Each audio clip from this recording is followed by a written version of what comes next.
Tampang 3 pelaku pembacokan Jaksa Kejari Deli Serdang dan staf usai ditangkap.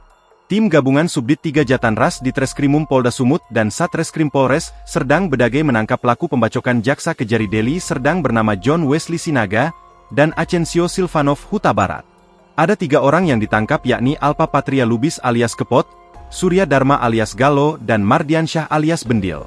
Mereka ditangkap dengan waktu dan peran yang berbeda-beda.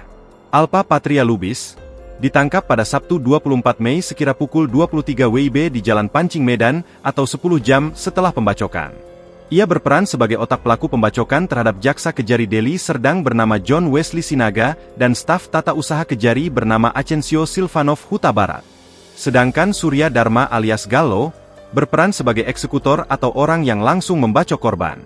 Ia ditangkap di wilayah Binjai, Minggu 25 Mei pukul 4.30 waktu Indonesia Barat. Lalu tersangka Mardiansyah alias Bendil, berperan sebagai orang yang membonceng tersangka Surya Dharma alias Galo, datang ke lokasi. Ia ditangkap terakhir, yakni Minggu 25 Mei malam sekira pukul 23 WIB, bersama dengan barang bukti sepeda motor dan pedang yang diduga digunakan.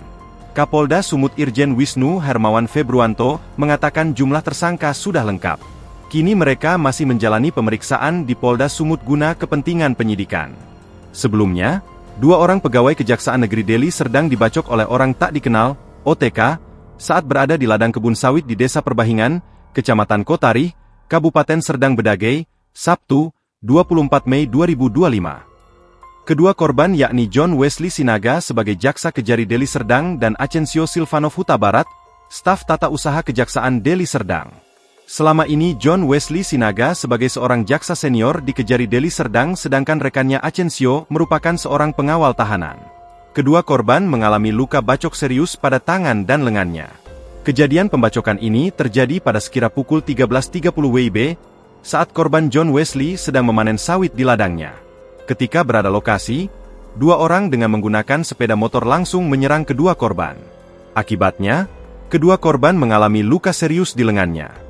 Karena kondisi luka yang cukup parah keduanya, terakhir dirawat di RS Columbia Medan. Download Tribun X sekarang, menghadirkan lokal menjadi Indonesia.